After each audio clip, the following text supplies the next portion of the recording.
الفاتحة كما وصلت وصلها كما ورحمة رب محمد وسلم الحفيظ وإلى حضرة النبي محمد صلى الله عليه وسلم الفاتحة.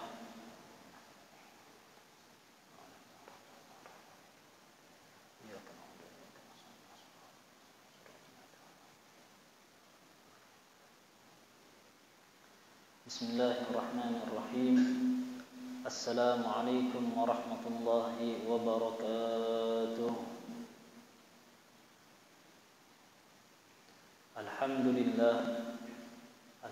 لله مكرمنا بأنوار الإيمان والإسلام بأنوار المحمدية، ونصلي ونسلم على سيدنا محمد مفتاح باب رحمة الله عدد ما في علم الله، صلاة وسلاما دائمين بدوام ملك الله وعلى آله وأصحابه ومن والاه. رب اشرح لي صدري ويسر لي أمري واحلل عقدة من لساني يفقهوا قولي ولا حول ولا قوة إلا بالله العلي العظيم. أما بعد. Alhamdulillah, yang ulun muliakan para alim ulama, para tokoh-tokoh masyarakat, para orang tua kita, sesepuh kita, hadirin hadirat yang dimuliakan Allah Subhanahu wa taala, wabil khusus jemaah Masjid Raya Nurul Islam. Mudah-mudahan berkat kita hadir di sini Allah Subhanahu wa taala ampuni dosa kita, kabulkan hajat kita, dimudahkan urusan kita, dan mudahan yang sakit di antara kita disembuhkan oleh Allah Subhanahu wa taala, dan mudah-mudahan Allah Subhanahu wa taala selalu memberikan kita rahmat yang banyak, dan mudah-mudahan berkat kita hadir di sini Allah Subhanahu wa taala angkat bala dari kita, keluarga kita, jiran kita, sanak famili kita, dan mudah-mudahan kita mati dalam keadaan husnul khatimah ma'al afiyah. Amin Allahumma amin. Alhamdulillah, pertemuan sebelumnya kita telah membicarakan tentang orang-orang yang mengabdi, yang berkhidmah kepada Rasulullah sallallahu alaihi wasallam, atau dalam kurung mereka adalah karyawannya Nabi besar Muhammad sallallahu alaihi wasallam. Bahwasanya dari kalangan sahabat itu ada mereka memiliki titel atau mereka punya hubungan yang kuat dengan Nabi besar Muhammad sallallahu alaihi wasallam. Bukan karena pangkatnya, bukan karena nasabnya, akan tetapi karena keinginan mereka, cinta mereka kepada Nabi besar Muhammad sallallahu alaihi wasallam. Dan di sini Al-Habib Muhammad bin Ali bin Abbas Al-Maliki, beliau mengatakan dalam kitabnya Tarikhul Hawadits bahwasanya syu'ara'uhu sallallahu alaihi wasallam wa khutaba'uhu wa hudatuhu. Adapun kata beliau orang-orang yang penyair-penyair atau penyanyi bahasa kita lah. Penyair-penyair waktu zaman Nabi besar Muhammad sallallahu alaihi wasallam, dan waktu itu Islam belum, masih sedikit. Akan tetapi sudah di dalam keadaan Madinatul Munawwarah. Dan di situ ada 3 orang penyairnya Rasulullah sallallahu alaihi wasallam, yang mana mereka itu jadi tukang syair Rasulullah sallallahu alaihi wasallam, dan mereka belum dalam keadaan Islam. Jadi kayak bermaulidan, kan kayak maulidan itu kan ada syair-syairnya. Jadi waktu zaman Nabi, setiap beliau ada acara dimanapun, itu ada yang syair, ada yang baca qasidah. Makanya di Tarim itu ada kitab namanya masalah ada Tarim, masalah kebiasaan orang Tarim, yang mana kebiasaan orang Tarim itu tidak lepas dari Al-Quran dan hadis. Amun kita kan adat-adat kita nih, kadang kada sama lawan hadis, kada sama lawan Al-Quran, sesajian lah atau apalah keluar dari syariatnya Allah Subhanahu wa taala. Akan tetapi emang ada dasar yang mana adat-adat tersebut dibawa oleh Nabi besar Muhammad sallallahu alaihi wasallam dan tidak keluar dari syariatnya Rasulullah sallallahu alaihi wasallam. Ya. Ada 3 orang tadi, yang mana mereka 3 orang adalah Ka'ab bin Malik, wa Abdullah bin Rawahah, wa Hasan bin Thabit Al-Ansariyun, yang mana mereka ini dari kalangan orang Ansar, dalam artian mereka orang luar Mekah, Madinah atau sekitarnya. Radhiyallahu anhum, semoga Allah Subhanahu wa taala merahmati mereka. Semoga Allah Subhanahu wa taala meridai mereka. Bahkan fi sahabati syu'ara'u lahum nasibun kabirun fi khidmatid da'wah al-islamiyah. Dan dari kalangan orang-orang yang membantu, dari kalangan orang-orang tukang syairnya, karyawannya Rasulullah sallallahu alaihi wasallam, ada orang-orang yang mana mereka itu sangat membantu di dalam dakwahnya Nabi. Faminhum, dan adapun mereka adalah al-khulafa wa arba'ah, itu Abu Bakar Siddiq, Sayyidina Umar bin Khattab, Sayyidina Utsman bin Affan, Ali bin Abi Thalib. Mereka bukan hanya sahabatnya Nabi, mereka juga penyairannya Rasulullah sallallahu alaihi wasallam. Makanya kita biasanya ada guru besar sidin bawa rombongan syair sidin. Bawa biasanya contoh misalkan kayak ada di kayak Habib Umar. Habib Umar amun tolak kemana pasti ada bodyguard sidin. Ada ya orang yang menggiring sidin, yang mana menggiring sidin tadi khidmah lawan sidin plus yang membaca qasidah setiap hendak habis membaca kitab. Nah, di situ khulafa al-arba'ah, Abu Bakar, Sayyidina Umar, Utsman dan Ali bin Abi Thalib, mereka bukan hanya khulafa di zaman setelah wafatnya Nabi. Mereka juga orang-orang tukang syairnya Rasulullah. Dan bahkan waqad jama'a Sayyidul Mustafa As-Siddiqu li jaddihi Abi Bakar As-Siddiq diwanan. Dan bahkan Abu Bakar As-Siddiq itu mempunyai cucu namanya Mustafa. Abu Bakar Siddiq punya cucu namanya Mustafa, dan Mustafa ini mengumpulkan bait-bait syair yang dilantunkan oleh Abu Bakar Siddiq di zaman Nabi besar Muhammad sallallahu alaihi wasallam. Li jaddihi, yang mana itu dikumpulkan punya kakek beliau yaitu Abu Bakar Siddiq, diwanan yaitu kumpulan syair-syair.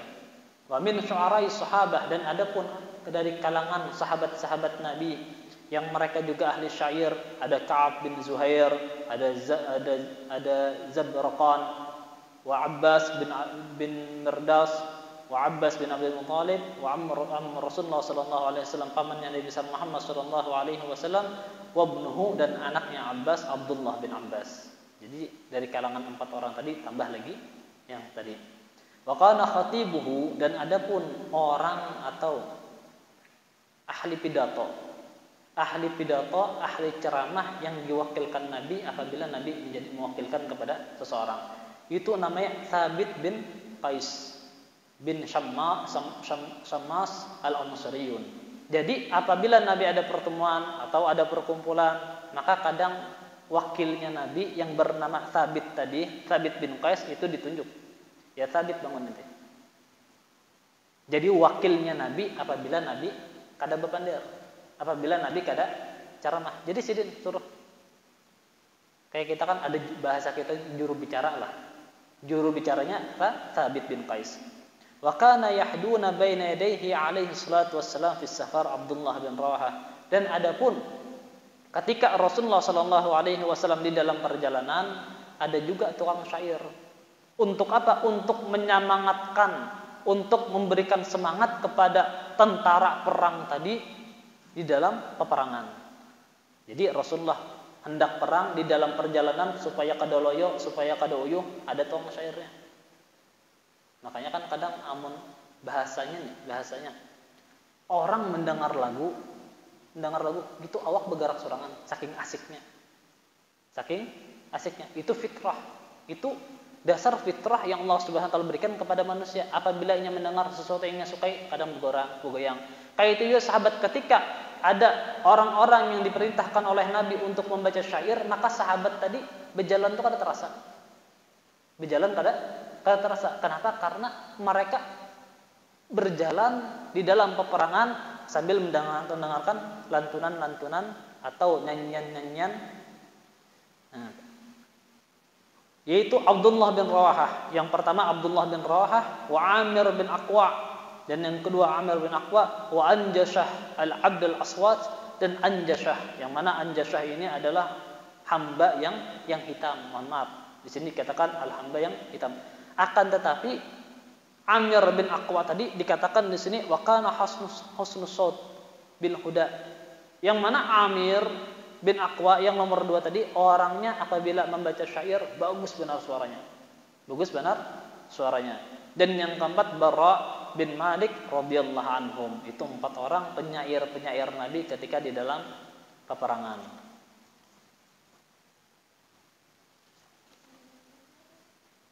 Kebanyakan yang dibahas di sini adalah Habib Muhammad, karena di dalam kitab ini ada 2 bab. Bab yang pertama secara detail, yang mana insya Allah kita akan selesai dalam beberapa pertemuan lagi. Dan bab yang kedua itu membahas masalah perjalanan Nabi dari tahun lahirnya Nabi sampai tahun 63 wafatnya Nabi. Contoh, tahun ke-7 waktu Nabi umur 7 tahun apa yang terjadi? Waktu Nabi umur 4 tahun apa yang terjadi? Waktu umur Nabi 12 tahun apa yang terjadi? Umur 20 tahun, 25, 30. Kan biasanya kita kan tahu waktu umur Nabi waktu umur 35 tahun apalah ya. Kan kita kadang paham, kadang tahu. Kadang kita tahu sejarah Nabi secara global. Tidak tahu sejarah Nabi secara tahdid, secara waktu ini apa yang terjadi. Makanya kayak usul tafsir, usul hadis itu bukan cuma membicarakan masalah rawinya saja. Di situ harus tahu juga kapan ayat ini turun, membahas apa ayat ini turun, baru keluar hukum. Baru keluar hukum. Kadang ayat ini membicarakan masalah ini, oh halafatnya kayak ini. Oh ternyata terjadi ini ayat ini untuk orang membicarakan masalah ini. Nah, itu makanya di sini Al-Habib Muhammad bin Al-Abbas Al-Maliki, beliau ada membicarakan masalah umum, secara umum, syarahnya Nabi secara umum, ada yang tahdid, ada yang secara tanggal-tanggalnya, waktunya ini terjadi apa. Dan di sini kebanyakan sampai beberapa kali pertemuan itu membicarakan masalah kayak mukjizatnya Nabi, membicarakan masalah hajinya Nabi, membicarakan masalah umrahnya Nabi. Dan di sini beliau melanjutkan lagi ghazawatuhu wa sarayahu, masalah peperangannya Nabi. Jikalau kita ditanya, namun kita ditakuni anaknya Nabi, tahu aja kita 7. Ya kalau 4 bebinian, 3 lelakian. Cuman ketika ditanya berapa kali peperangan Nabi, bingung kita. Peperangan Nabi itu terbagi menjadi 2. Ada ghazwah, ada sariyah, atau bahasa simpelnya ada peperangan yang dihadiri oleh Nabi, ada peperangan yang mana Nabi di situ ada. Ada pula peperangan yang mana Nabi mewakilkan orang. Mewakilkan orang, cuman Nabi kada umat. Adapun peperangan yang dihadiri oleh Nabi besar Muhammad sallallahu alaihi wasallam, waqad ikhtalafa al-ulama at-tarikh, dan di sini berbeda pendapat. Ada yang mengatakan adadul ghazwatihi, ada yang mengatakan aktsar maqila annahunna 27.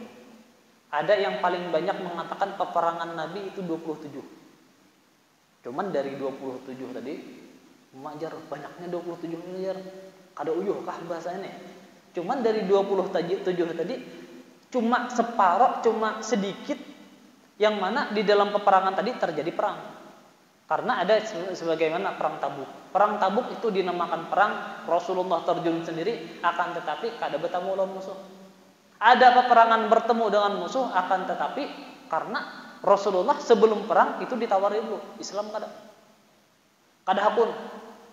Amun kada Islam harus bayar, bahasanya itu bayar pajak kalau bahasa kita, atau bayar visa keamanan. Amun bayar visa dijaga oleh orang Islam. Amun kada hakun juga setelah beberapa kali diskusi, hanya terjadi perang. Kada bertamu langsung hantup bahasanya. Nah, itu cara Nabi di dalam berdakwah, di dalam peperangan. Di situ peperangan yang dihadiri oleh Rasulullah sallallahu alaihi wasallam yaitu ada 27. Wakila aqall min dzalik, ada yang bilang kurang dari 27. Jadi beda pendapat. Intinya paling banyak 27 ulama yang mengatakan. Nah, wa kana qitalu fi tis'a minha. Dari 27 tadi cuma 9 peperangan yang terjadi perang. Cuma 9 medan yang terjadi perang. Sedangkan sisanya tadi tidak terjadi peperangan. Entah pas mau perang kan jadi. Karena di dalam hadis dari khususiyahnya Nabi besar Muhammad SAW, apabila hendak perang itu di dalam hadis dikatakan bahwasanya musuh 2 bulan perjalanan sudah takutan. 2 bulan perjalanan nih, bahasanya tuh simpelnya kayak ini aja. Rasulullah di Mekah, Rasulullah di Madinah, melawan orang yang ada di negeri Syam. Negeri Syam itu jauh. Atau di Mesir, itu sekitar 2 bulan perjalanan. Bebuhannya belum bertemu Nabi, belum bertemu dengan Nabi, bahwasanya bakal ketemu dengan Nabi dengan waktu sekitar 2 bulan lagi. Takutan sudah, utar-atir sudah nih. Itu khususnya Nabi. Makanya kebanyakan kali terjadi perang, saking takutannya lawan Nabi, lawan haibahnya lawan Nabi. Itu khususnya yang diberikan oleh Allah Subhanahu wa taala kepada Rasulullah sallallahu alaihi wasallam. Dan dari 27 peperangan tadi, 9 pertemuan yang terjadi perang. Wahiyya Badrun. Yang pertama adalah perang Badar. Perang Badar atau perang penentu. Yang mana insyaallah kita akan bahas di dalam tahun ke-6, tahun ke-3 di masa Rasulullah SAW hijrah dari Mekah ke Madinah. Dan yang kedua perang Uhud. Sudah tahu kita, Badar, Uhud, tahu aja kita. Dua perang yang terkenal dua ini. Soalnya kita amun setiap umrah atau haji pasti ke Gunung Uhud, ya kada? Kebanyakan pasti Gunung Uhud, kada harapan kada. Kemudian yang ketiga Muraisi, yaitu perang Muraisi. Kemudian perang Khandaq. Perang Khandaq ini perang ketika Rasulullah sallallahu alaihi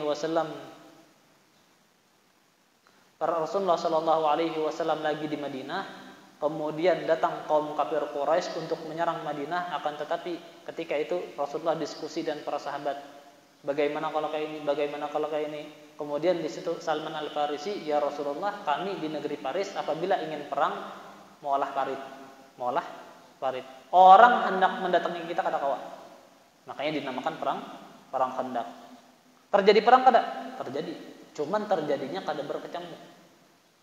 Terjadinya 1 lawan 1 kadang. Karena di dalam sistem peperangan, amun 1 lawan 1, lawannya kalah. Itu kadang. Cuman kadang amun culas, kadang akun itu perang kecamuk, kayak perang Badar. Contoh kayak perang Badar. Nabi 313. Kaum kafir Quraisy 1000. Kira-kira amun 1 lawan 1, amun kalah ini nyata kadang akun bukan kafir Quraisy. Ya kalau karena amun buannya perang secara berkecamuk diuntungkan karena lipatannya 3 kali lipat kaum muslimin. Nah, dan di situ di dalam perang Khandaq itu ada salah seorang dari kaum kafir Quraisy, penunggang kuda yang bisa meloncati parit tersebut, dan di situ dilawan oleh Sayyidina Ali bin Abi Thalib dan beberapa sahabat kalah juga. Kemudian ada perang Quraidah, dan ada perang Khaybar, wa Fathu dan Fathu Mekah tahun ke-7. Wa Hunain, cuman Fathul Mekah ini kada terjadi peperangan, cuman ada sebagian kaum kafir Quraisy yang berada di Mekah memberontak. Sekitar beberapa orang kada setuju dengan penaklukan kota Mekah. Ada perang Hunain dan ada juga perang Taif. Wa adda ba'duhum, dan bahkan sebagian lagi ada yang menambah Wadil Qura wal Ghabah. Ada perang Wadil Qura dan perang Ghabah yang insyaallah kita akan bahas dalam pertemuan yang bab kedua. Wa amma saraya, adapun peperangan yang mana Rasulullah kada hadir, cuman diutus orang untuk menghadiri peperangan tersebut, diwakilkan panglima. Fasittun wa khamsun, itu ada 56. Wakila khamsun, 50. Jadi banyak juga bahasanya yang dikirim Nabi. Contoh, ada satu peperangan yang dikirim Nabi, yang di situ ketika orang-orang salah satu desa datang kepada Nabi, minta kepada Nabi untuk mengajarkan di dalam desa tersebut, untuk minta pengajar dikirim ke desa tersebut. Maka dikirimlah sekitar 70 sahabat. 70 sahabat semuanya hafal Quran. Dikirim untuk dakwah di situ karena permintaan untuk mengajarkan penduduk desa. Ketika sudah sampai di sana, ternyata tujuannya bukan untuk belajar. Tujuannya ingin membunuh sahabat Nabi tadi. Sampai di desa tersebut dibunuh sahabat Nabi yang 70 tadi. Tersisa satu orang dan disampaikan kepada Nabi. Ketika Rasulullah SAW mendengar akan hal itu, maka Rasulullah marah. Maka habis terjadi pembunuhan tersebut, maka turunlah ayat surah doa kunut nazilah. Itu kunut nazilah, kunut ketika kita dalam keadaan genting. Contoh ada banjir atau apa, gempa, tsunami atau yang lainnya. Disunahkan membaca doa kunut nazilah, dan disunahkan juga itu pada waktu subuh ya. Disunahkan di dalam 5 waktu apabila terjadi musibah di dalam keadaan kita atau saudara kita yang jauh dari kita. Nah, itu masalah ghazwah, peperangan, bahwasanya peperangan Rasulullah SAW ada 2 macam. Ada yang dihadiri Nabi, ada yang diwakili Nabi. Yang dihadiri Nabi itu 27, akan tetapi 9 yang terjadi peperangan. Ada peperangan yang diwakili Nabi, di situ kada dibahas bahwasanya apakah terjadi peperangan atau kada. Maka itu ada sekitar 50 peperangan. Wa hujjuhu wa umruhu. Adapun hajinya dan umrahnya Rasulullah sallallahu alaihi wasallam, hajja sallallahu alaihi wasallam minal Madinah hajjan wahidah. Rasulullah waktu di Madinah itu hijrah haji sekali ya. Nabi nih kan bahasanya, aku hendak haji mengumpati Nabi jar. Nabi berapa kali haji? Sekali jar. Padahal Nabi sekali itu gara-gara ada uzur. Bahasanya amun kawa haji tarus sidin. Dan bahkan di sini dikatakan bahwasanya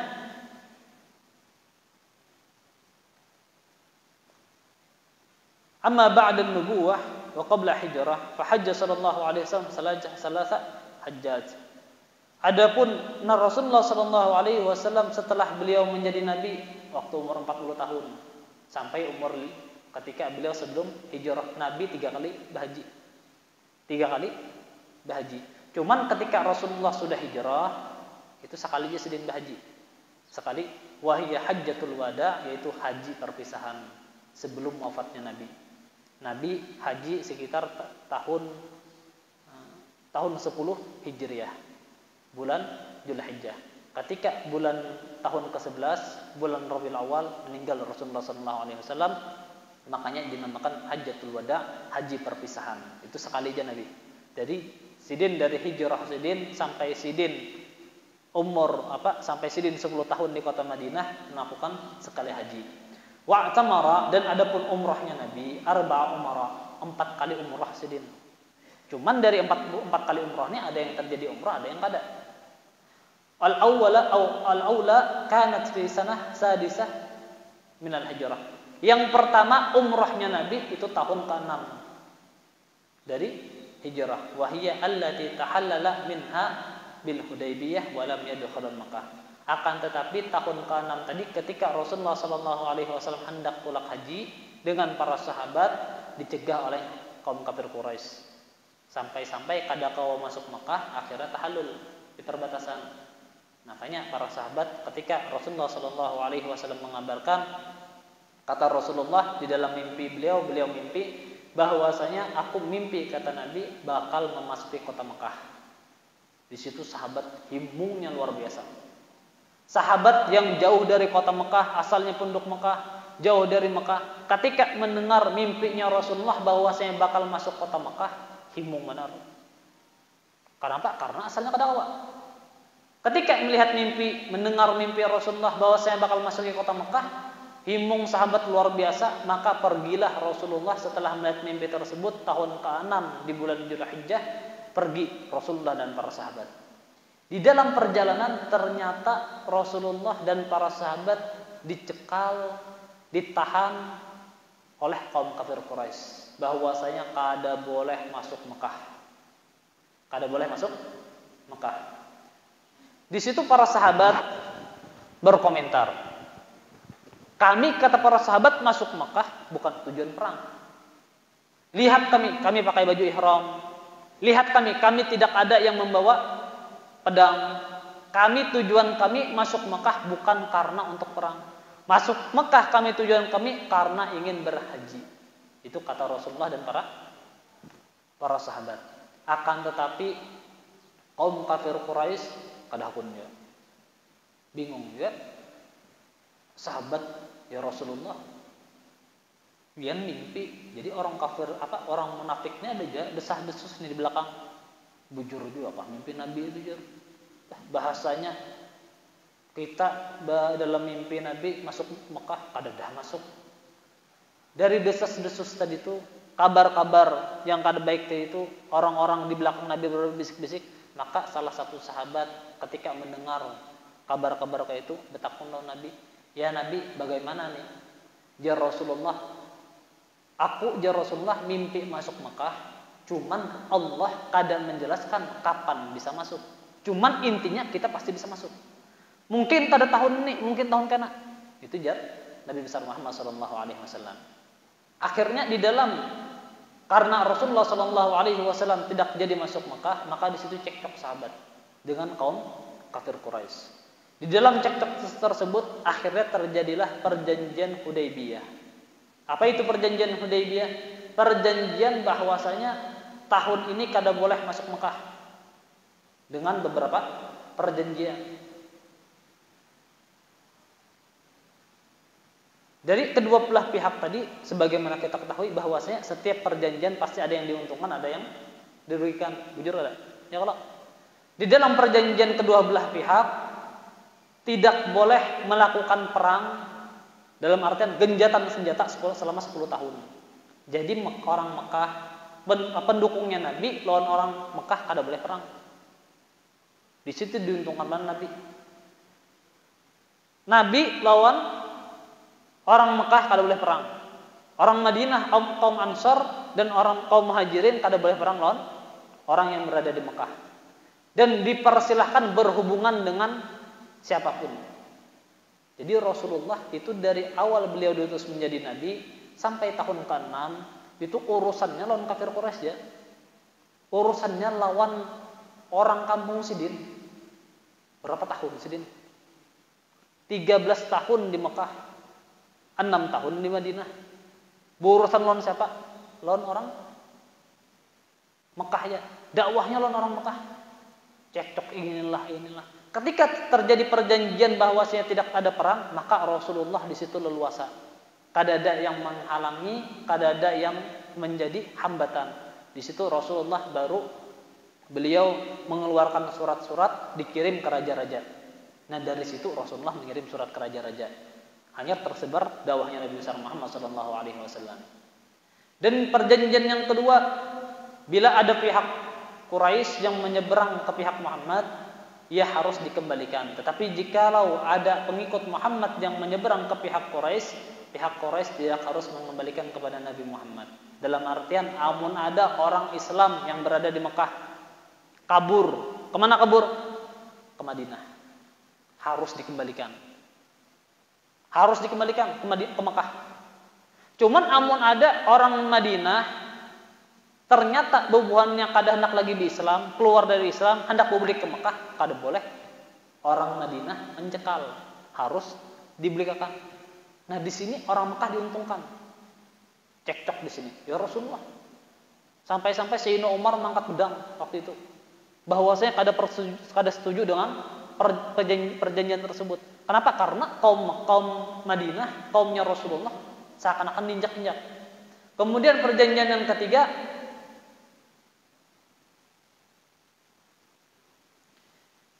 tiap kabilah bebas melaksanakan perjanjian baik dengan pihak Muhammad maupun dengan pihak Quraisy. Dalam artian setiap kabilah hendak yang di luar Islam, hendak umat Nabi Muhammad terserah. Atau misalkan orang-orang di luar Islam hendak hendak mendukung orang Mekah kafir Quraisy memerangi Nabi Muhammad, kada masalah.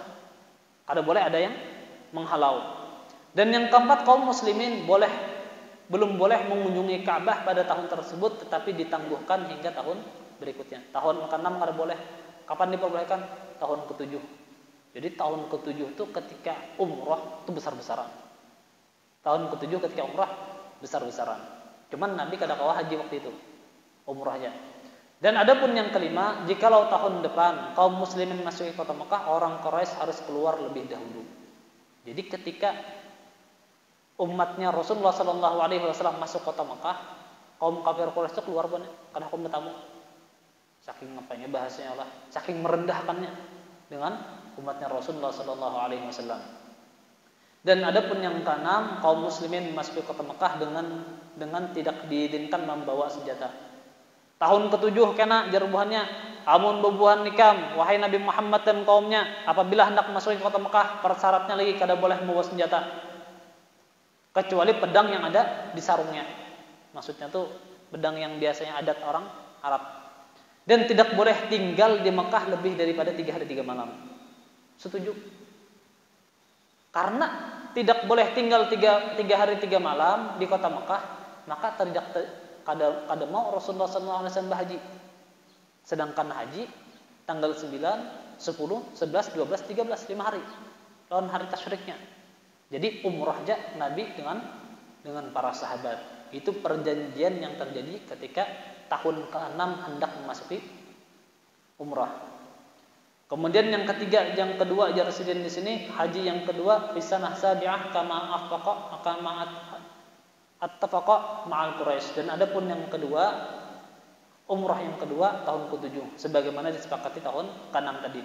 Dan adapun yang ketiga itu tahun ke-8, itu ketika Fathul Mekah dan juga bertepatan dengan kembalinya dari perang Taif.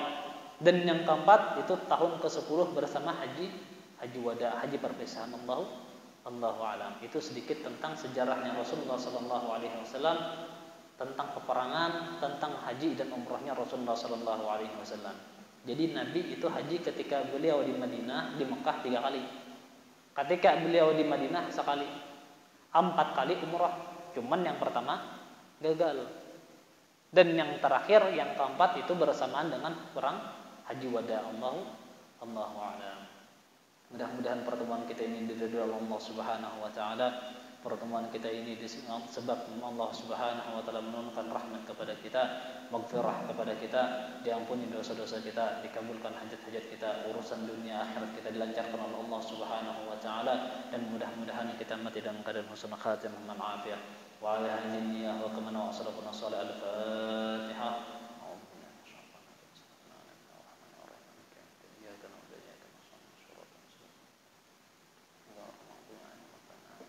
آمين آمين يا الله. بسم الله الرحمن الرحيم. الحمد لله رب العالمين والصلاة والسلام على سيدنا محمد وعلى آل سيدنا محمد.